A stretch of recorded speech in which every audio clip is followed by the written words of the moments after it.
ایک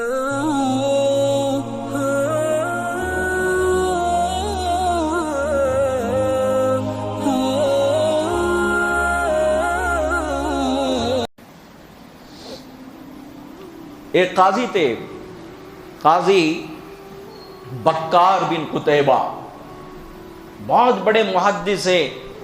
امام طحاوی رحمۃ اللہ علیہ جو عالمیت کے آخری سال میں ان کی کتاب پڑھائی جاتی ہے، طحاوی شریف ان کے استاد ہیں، یہ بہت اونچا مقام رکھنے والے۔ تو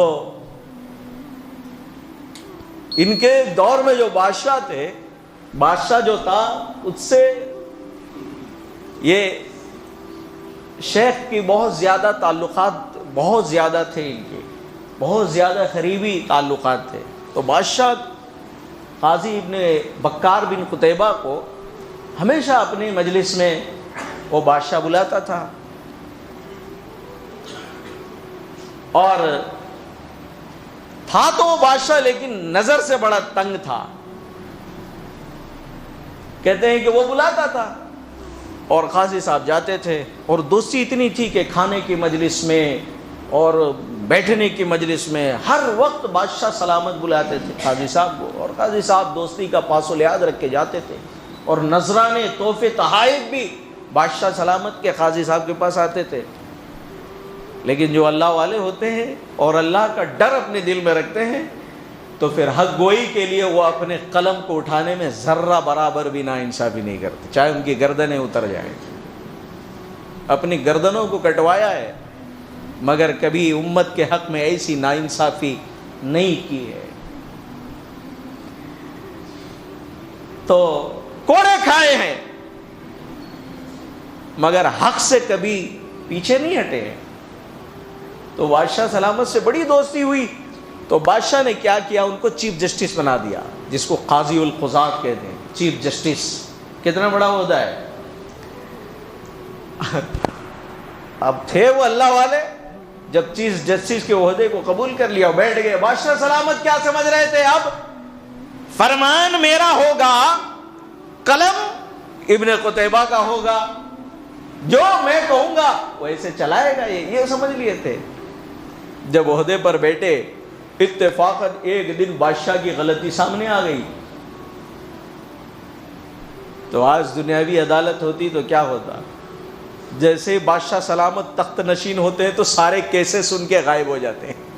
بادشاہ سلامت پر پھر کیسز نہیں چلا سکتے، بادشاہ سلامت پھر بریء ذمہ ہو جاتے ہیں۔ سارے خون خرابہ، قتل و غارت گری، عزتوں کو لوٹ کر یہ آج کے لیڈران جب تخت نشین ہو جاتے ہیں، تو پھر کون ماں کا لال ہے جج جو ان کے خلاف میں قلم اٹھا دے؟ اور جو اٹھاتا ہے تو پھر وہ دنیا سے اٹھ جاتا ہے یا پھر کرسی سے اٹھ جاتا ہے، ذرہ برابر آواز نہیں اٹھا سکتے۔ تو قاضی بکار نے سیدھا قلم چلایا، فتویٰ دیا ان بادشاہ سلامت کے خلاف کہ یہ شریعت کے خلاف ان کا کام ہے،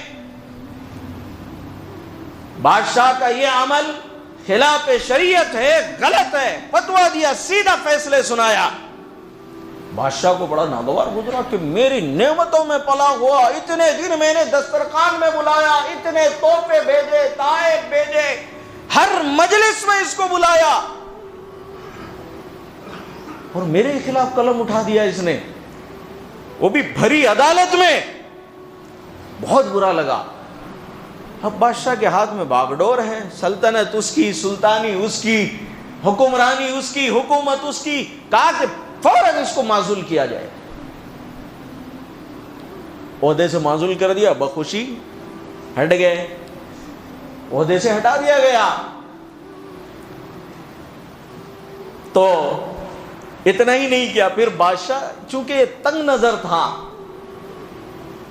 جب عہدے کے ساتھ، مالداری کے ساتھ اللہ تعالیٰ نظروں میں بلندی اور دل میں بڑپن اللہ تعالیٰ نہیں دیتا ہے، تو ایسا انسان تنگ نظر ہوتا ہے۔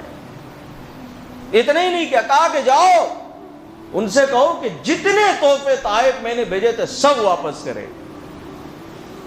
وہ نوجوانوں میں یہی کہتا ہوں تم سے یہ شادیوں کے موقع پر جوڑے گھوڑے چھوڑو، اللہ نے مرد بنایا ہے، اپنے بازو کی کمائی سے سائیکل چلو، پیدل چلو۔ یہ دنیا دار تمہیں دے کر قے کریں گے، قے کر کے چاٹیں گے۔ یہ کتے کی صفت ہوتی ہے، حقیقت میں یہ کتے کی صفت ہے کہ وہ قے کرتا ہے، چاٹتا ہے۔ تو تحفہ دے کر اگانے والا ایسے ہی ہے کہ جیسے قے کر کے چاٹے۔ نہیں ہو رہا ہے یہ، میں نے یہ دیا، میں نے وہ دیا، سب کھا کو بیٹھ گئے، سب اجاڑ ڈالیا، سب برباد کر ڈالیا۔ اگر اور اس وقت پوچھو یہ کیوں دے رہے ہیں، کہ نہیں ہدیے دے رہے ہیں، تحفے دے رہے ہیں، تیرے منہ کو شرم نہیں آتی؟ تو نے کیوں دیا اور دے کر اگا کیوں رہا ہے؟ اور یہ ایسے نوجوان تو بے حیا ہوتے ہیں۔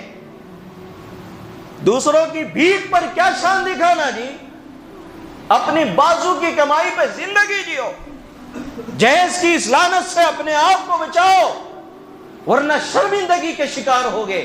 یہ تنگ نظر ہوتے ہیں ایسے لوگ، ہدیوں کے نام پر، تحفے کے نام پر، بیٹی کو دے رہے ہیں اس کے نام پر کہہ کر بعد میں چل کر اگاتے ہیں۔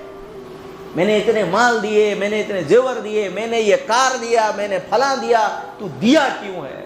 کہہ کر کے چاٹ رہا ہے۔ جب دے دیا، کسی کو ہدیہ دیا، تو ہدیہ دینے کے بعد وہ مالک ہو گیا۔ تو اب سنو، اللہ والے جو ہوتے ہیں نا، ان کی نظریں بھی بڑی اونچی ہوتی ہے، بڑی دور نگاہ کے ہوتے ہیں سوچنے والے۔ قاضی صاحب کے پاس جب اس کا بادشاہ کا ایلچی آیا اور کہا، بادشاہ نے کہا ہے کہ آپ جتنے ہدیے تحفے آپ کو دیے گئے سب واپس کرو۔ قاضی صاحب کہے کہ آؤ میرے گھر کو تشریف لاؤ آپ، اور لے کر گئے، بیرو کھولے، اللہ کی پناہ، بیرو کھولے تو جتنے دوستی جب سے ہوئی تھی آج تک، جتنے تحائف بادشاہ کے تھے سب سلامت، کسی کی سل تک نہیں کھلی تھی، کہا سب موجود ہے، لے جاؤ، کہہ دینا اپنے بادشاہ سلامت سے کہ میں نے ایک ذرہ برابر بھی اس سے، ایک دانے کے برابر بھی کوئی چیز کھولا تک نہیں ہے، دیکھا تک نہیں ہے، لے جاؤ اسے واپس کرو۔ جب بادشاہ مجھے تحفے دے رہا تھا تو مجھے نبی کی یہ حدیث یاد تھی کہ احبب حبیبک ہونما عسى ان یکون بغیظک یوما، کہ دوستی میں اعتدال رکھو کہ ہو سکتا ہے آگے چل کے وہ تمہارا دشمن بن جائے، تو پھر شرمندگی ہوگی۔ سارا واپس کر دیا، سارا مال۔ تو دوستی کا ڈیفینیشن یہ بتایا ہمارے سلف صالحین نے، اور نبی علیہ الصلوۃ والسلام نے کیا فرمایا؟ فرمایا کہ اعتدال، حد سے زیادہ کسی سے تم محبت اور دوستی رکھ سکتے ہو وہ اللہ کی ذات ہے۔ اس دل میں اگر کسی کی سب سے زیادہ محبت ہو تو صرف خدا کی ذات ہے، ورنہ یہ مخلوق میں اس دنیا کے اندر کسی کی دوستی کو ہمیشگی نہیں ہے۔ جیب کے دوستی ہوں گے، مطلب کی دوستیاں ہوں گی، کسی کے کام آؤ گے تبھی وہ دوستی کا تم سے سلوک کرے گا۔ ذرہ برابر اس کے مزاج کے خلاف کرو، دیکھو اس کی دوستی کیسے نفرت میں بدلتی ہے، دیکھو کیسے کہہ کر کے وہ چاٹتا ہے۔ یہ امت کی تنگ نظری ہے۔ اللہ کے نبی نے کتنا زبردست سبق دیا ہے ہمیں۔ السلام علیکم ورحمۃ اللہ وبرکاتہ۔